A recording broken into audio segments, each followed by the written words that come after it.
Dan, Hello. welcome to the What Fills Your Cup podcast. Thank you for having me. We can't start with what we're drinking, so where are we? I've gone for a Cortado. No, where are we? Oh, where are You're like, sorry, I'm a little nervous. in London. We are in London, UK. It's my first time. I absolutely love it. Welcome. Really busy.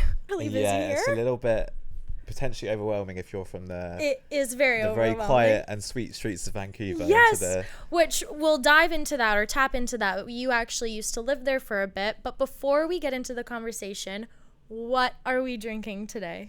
So I've gone for a Cortado, which is something I actually discovered in Vancouver, which is like it's like a halfway house between a espresso and a latte, I think. It's just a nice coffee to get. That's amazing. And I have a latte. We have to cheers. Oh, I have to cheers. You don't have to if you don't want to. No, we're cheersing. There we go. Cheers. So to start off every conversation, I like to give my guests the space to be able to share a little bit about them and have the audience get to know who is Dan, some of your hobbies, your interests, what you do on the day-to-day, what are your passions, and just let everyone know an elevator pitch of who is Dan. Who is Dan? So I'd say like I'm quite like a don't take myself too seriously kind of guy. I guess can be a bit deep sometimes, but I also don't take myself too seriously. I'm 27. I work in a pretty normal corporate job. I like to think I'm funny, but You are probably funny in a way that is the jokes are so bad that they're funny rather than actually being funny. Laughs at own joke. Yeah, You're like, there we and go. that's how I get it going. It's how I do it. I love it. I play the guitar, since I was like 7 or 8, so that's kind of like something that I love doing. Love that fun fact. I lived in Japan for 4 months, so I can speak a little bit of Japanese, but I've forgotten most of it. But That's okay. and yeah, I'm just like super passionate about men's mental health, and it's just great to be on the podcast today. I'm so happy you're here. I didn't know you played guitar, so you should post some of that stuff. Do you know what? I used to have a guitar Instagram page. And so my surname is Shrigley, so it was called Strings with Shrig. And when COVID came Great about, line. I did it just as a bit of fun. Yeah. But the page does still exist. Okay, noted. I guess I didn't do my research well enough. I haven't posted on it for years, but there's some old videos on there. So Okay, if well, anyone is at a loose end and they want to watch some, yeah, if anyone wants to sign Dan for I see you on tour. I'm like, wait, I know him. I actually discovered you when you lived in Vancouver, which is really crazy now that we're doing this in London and not Vancouver. But it's fun that I get to see a little bit of your day-to-day life, or you get to show me around in the sense of this is what I do and this is why I'm here. I moved back, and you just touched on how you are passionate about men's mental health, which I'm so grateful and thankful that you're here for this conversation. When you were back living in Vancouver, you moved here recently again in November. Yeah, that's right. In May of 2024, though, you began posting about your men's mental health journey, or your mental health journey as a whole. Now you have been sharing with your audience the ups and downs that life brings, and some positive, but also you shine light on the negative. To begin this conversation, I want to ask, why do you believe sharing your mental health journey is so important, and what pushed you to begin sharing these vulnerable parts of yourself online? Yeah, I think like for me, especially online on social media, you see lots of things around, everyone being happy all the time or having a great life or doing amazing things, which is great. But in reality, that's not it's not reality, because you're going to have ups and you're going to have downs. So I think for me, it's really important to share that, there's a lot of power in vulnerability, because what happens is I'll share something online that I'm struggling with, and I'll get lots of messages saying, I thought I was the only one. And I think there's a lot of power in that, because, unless people share things, then you think that you're the only one who's going through something. But in reality, there are thousands, if not millions of people going through the same thing as you, which can make you feel less alone. And you can see how they got through it, which, is really important. Yeah. So sometimes I sit on a video for like a week, like, I don't want to share that, but it always feels good to get it out there. And the return is very rewarding. If it helps one person, then it's a win. I love that phrase. That's something that I actually say about this. If I have one person listen and they can say that was an impactful conversation, then my job is Yeah. done. But for you, you have now you have way over 5,000 individuals that follow you, which is a lot of eyes. So I can imagine at times being vulnerable and putting yourself online can be a little wary of how much do I want to share, and what am I comfortable with sharing. Through being vulnerable, would you say that it's allowed other individuals that are close to you to also begin sharing more vulnerable parts of themselves? Yeah, I definitely say that. I think, it's a good practice for me as well to check in with my mates more, or share things with them that I'm struggling with, or kind of learn better ways of engaging with them. Not saying, oh, mate, I'm really worried about you. Just having, for example, a weekly check-in or a weekly call where we just talk about anything, and the space is there if they want to talk, rather than being like, you must tell me how you're feeling. Tell me now. Which is going to do the complete opposite of what you want. So I think going through this journey myself, I've learned, a lot around the best way to communicate with people, or the best way to listen. You can ask men to talk more, but it's a two-way street, because you need someone to listen, and you need someone who knows what to say. Whether that's just, thank you so much for telling me that, mate, I'm here for you, which is sometimes all it needs to be, rather than, oh, mate, don't worry about it, let's go and grab a pint. It's very small things, but also really important things. 100%. And I think that is sometimes, a lot of the time actually, I would argue, people just need a set of ears to listen. And they just need to express how they're feeling and let out the emotions that maybe they have been holding on to themselves and thinking, I don't want to be a burden. That is something that comes up quite a bit when I have these conversations, is a lot of people feel as though they're being a burden on their friends or on their family because they're worried to open up and talk about what they're struggling with.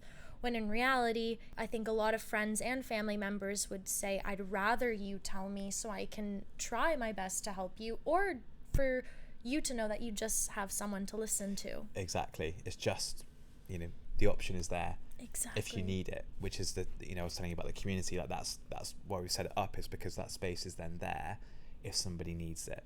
Yes. But it's not a forced, let's sit around in a circle and talk about our feelings, because that's not going to work. It can be overwhelming too. Now, you just touched on sharing on social media, and how a lot of it is, I use the phrase highlight reel, because a lot of people on social media use their platform as showing only the highs, but very, very rarely do they show the lows. Your content ranges from talking about struggles in the workplace, your relationship with your partner. I'm not going to say struggles with your partner, but you do share a big side of it, of how communicating healthily with your partner when things are maybe in a more difficult space. You also, most importantly, in my opinion, you share that not always life is going to be high. It's also going to be a little bit of the lows. And a lot of it too is just navigating your 20s. You have a very big range of your content, which is why I fell in love with your content, because it is so, wow, I'm getting tips on everything that I need tips for right now. I don't want to focus on is just like, no, in a positive. I truly hope I mean that in a good way. There's lots of information that can be grasped.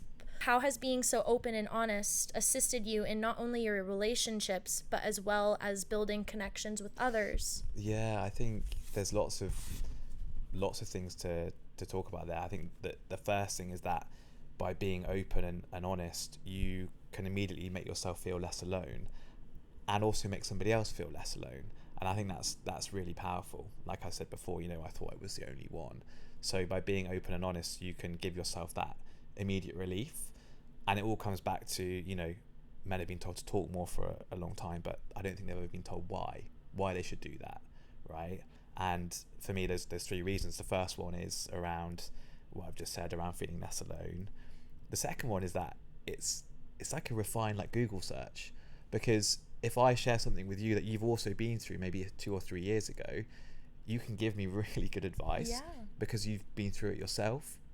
And I don't think any kind of Google or AI kind of search engine can give that same empathy or that same wisdom. So, in the community chat that we have, guys will share, and now I'm struggling with XYZ. Next thing you know, there are 3 or 4 strangers who've never met each other being like, mate, don't worry about it. I've been through the same thing. Here are my thoughts. So if you share something, you can literally get a solution to your problem within 60 seconds. And also the third thing then is around, if you are more open and honest, your relationships are going to just absolutely like fly. Because like in Vancouver, for example, when I moved there were some people that I had very surface level conversations with. There's nothing wrong with that, and those conversations do work sometimes. But there were other friends where their kind of conversations were a lot deeper, but that connection then becomes so much stronger. By sharing something, you can have much better friendships and relationships as well. Yeah, and even terms in what you were just saying of, I can relate to you of what it is that you're discussing and what you're talking about, and you're not alone. And that's a huge part of all of this conversation, is reminding individuals and other people you aren't alone. Exactly. And it can often feel like you are. It's not even about giving advice or a solution sometimes. It's just saying, you know, you're not alone, and it's okay. And I'm here for you to remind you. If that's even what all of this is going to be at the end, is I'm here for you, and I just want to remind you. It's maybe those simple reminders that a lot of us can lose sight of at times. Yeah, exactly. Especially when we are in a difficult space. You lose sight of the people that genuinely just want the best for you. And when you are having a hard time, you think no one wants the best, or I'm having a hard time and no one can see that. It's like, well, no, talking about it also gives space for other individuals to understand a little bit better of what you're going through. Yeah. In terms of your vulnerability, that is something that I very much admire about you, and especially about how open you are about your relationships, and just knowing that this communication in this community that I'm building and have built is very, very admirable, in the sense that you will respond to anyone if they have some concerns. Always, yeah. Or if they are reaching out in, hey, I just maybe need a little bit of guidance, this is how I'm feeling. I know for a fact that you answer and you respond, and thank you for that, because I don't think there's a lot of people out there that are strangers online that are so willing to want to help others. So thank you for that. As just a whole other side note, I just think it's really amazing what you're doing. I appreciate that. You have been open about depression running in your family. Yeah. And through what you've shared, your dad is in a much better place now, thankfully. As an individual who witnessed and had someone close to them battle with their mind, what is some advice or ways that you personally show support to allow that person to know that they aren't alone? Yeah, I think it's, if I know somebody is struggling, it's just, you know, it's checking in with them in a very subtle way. So, but also in some ways not letting it get to that point. So there's a new concept called the Wednesday waffle, where, you know, in group chats of mates or just one-on-one with a mate, every Wednesday you send them a 2-minute video of yourself just saying what's going on that week, right? Which then gives you information every week, or data every week, to go, oh, he's a bit off this week, right? Whereas if you're only checking in once every 6 months, you don't have that kind of relative comparison. So, you know, I made a friend in Vancouver, and we've just started this new thing where he's still there but I'm here. We call each other every Friday at the same time, and we just waffle, right? I love the waffle. Yeah, it's so good. I think it's really important, because if there is a week where like his, you know, his, maybe he's quiet, or his voice sounds really low, then I know, because I've got the last week to compare that to, and the week before that. But both of us know that if we've got that time and that space allocated to sharing something if we need to, it's a very subtle way of saying to each other, you know, we've got each other, we're here for each other, and that's, you know, makes our connection a lot stronger. I love that idea. And it's so simple. It's the same in the community chat that we've got. It's like there's, you know, over 100 guys in it now, and it's like, you don't know anything, but they're all here for you. And just having that comfort, I think, is so important. So important, yes. I love the waffle. Yeah. That, I think, is just so silly, but in a good, I admire that. It's a silly word. Is that like a chat? In comparison to Vancouver, when you say waffle, do you mean like a little chit chat? Yeah, a chat about anything. It might be about the football, about, you know, what's happened at work this week, maybe an argument you've had with your girlfriend, whatever it is. It's just a chat about anything. I think it was a guy in the States who started it. It's like, it was trending like a month ago or something. And I think my girlfriend told me about it. And I was like, that's such a nice That's such a lovely idea and so simple. That is a lovely idea. I do love the subtle check-ins, but making sure that you are making time for other individuals as well. That's also very important. We spend so much time on our devices as is. Yeah. It's very easy, I think, for a lot of people to get a notification and just swipe it up because maybe they aren't into wanting to have those conversations or in-depth texts because you get home from work, you're tired, or maybe you just want to doom scroll to release whatever dopamine you need at that time on your device. But I think at times the relationships we have with our devices can be a bit difficult to navigate, whereas a phone call, much more personable, much more impactful as well. You're getting to hear their voice and know that this is present time. What I'm saying, you're responding back to. I'm not taking away from texting, but I think there can be a disconnect in texting. Definitely. There's actually, and I'm not a scientist, but there is research. That's the fun fact. Yeah, you that's the fun fact. Yeah. There's a lot of research that's coming out around the power of like voice notes or calls as opposed to texting, and the more positive impact that can have on your brain rather than just like fizzing off a text. And I mean, I feel it myself because I have another, like one of my best mates called Cam, and we only really voice note each other, whether that's like once a week or once a fortnight or once a month, but it's just that voice note. It's like, I can, you know, you're talking, you can hear someone's voice, and it's hard to bring across that emotion in a text. Same with the Wednesday Waffle, like just recording a video of yourself. It's the same concept around using, you know, social media or phones in a actually a really positive way, because you can connect with someone like that if 100%. You need to, which is really cool. I want to talk about a little bit about your content, for example, on social media, because when I watch your videos, it does feel very personal. It's not a setup, or let's say it's not, whereas you're sitting down, you have the camera angled a certain way, you have microphones on. A lot of your videos I love because it's just you walking and talking of like, it feels like I'm on FaceTime with you. Witnessing your journey is really inspiring for me, and it is something that I do look at your content and I myself am, wow, I want to be more open and I want to be more honest. And with having this podcast, it has really pushed me to also share about some more difficult things in my life. So thank you for being that voice, because for fans like me, I really do appreciate it, because it's also helping me in the message and your why. It is working for one person. It's working for me. That's great to hear. You remind individuals that it is okay to not be okay. Yeah. And that's a big message of yours. However, one of my final questions for you in regards to mental health is, I would love to know, what is one tool or tools that you use that have positively changed your life and that you would recommend for one person to try at least once? Oh, okay. I think a big one for me fairly recently is around, it's getting the balance right between, okay, I'm checking in with myself and I feel a certain way, sitting with it for a bit, and then thinking, okay, why do I feel that way? And then taking an action to improve it. Because I think it's easy to, as we encourage people to talk more, to then just keep talking and talking and talking and sharing, which is very important.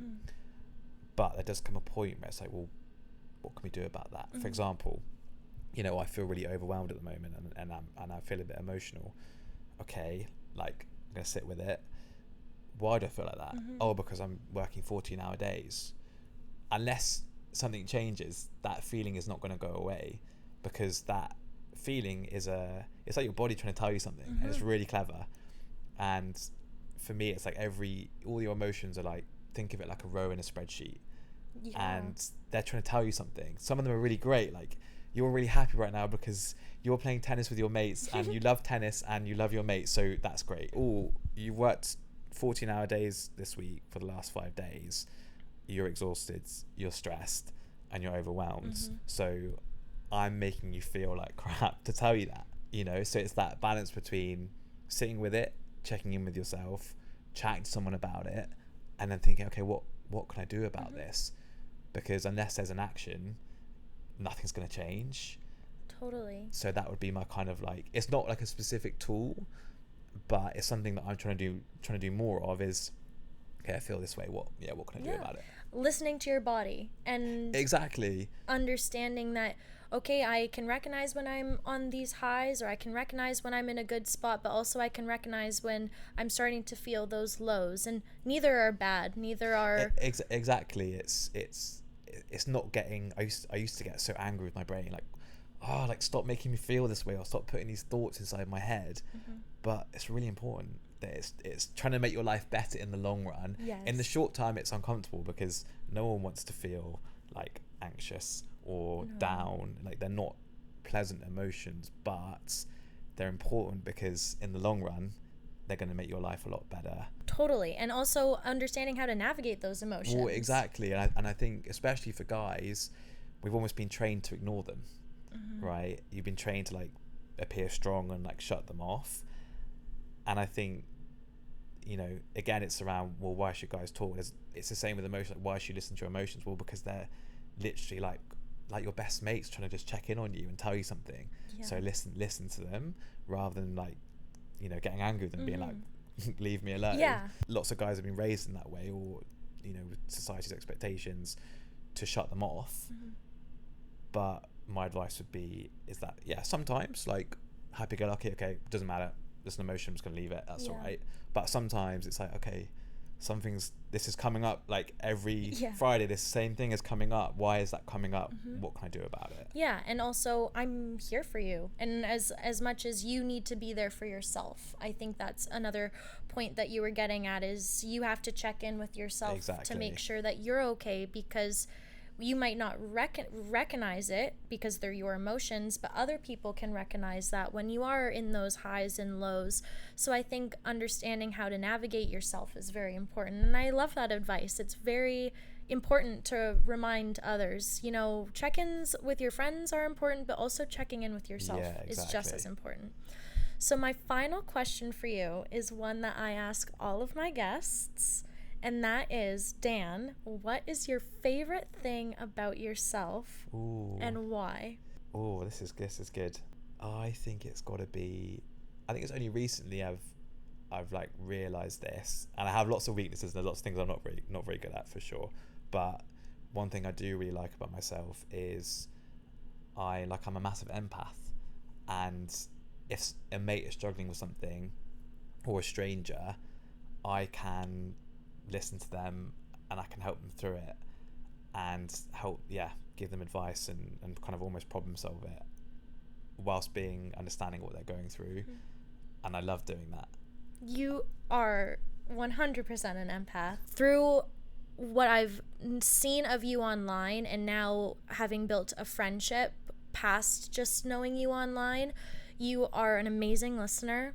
You are so very kind and welcoming, and the world deserves more people like you. So I'm so grateful that you're here. Thank you. And I am that. so grateful for your kindness and your support and your care. And I love that you love that about yourself, because it's also something that I admire about you as well. That's really kind. Thank you.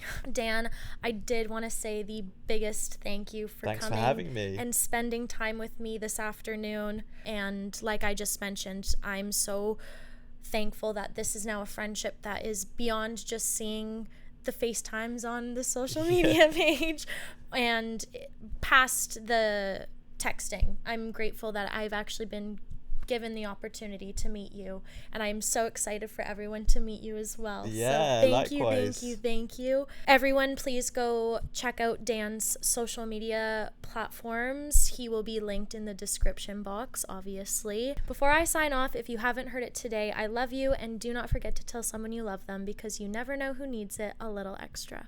Bye, everyone. Nice.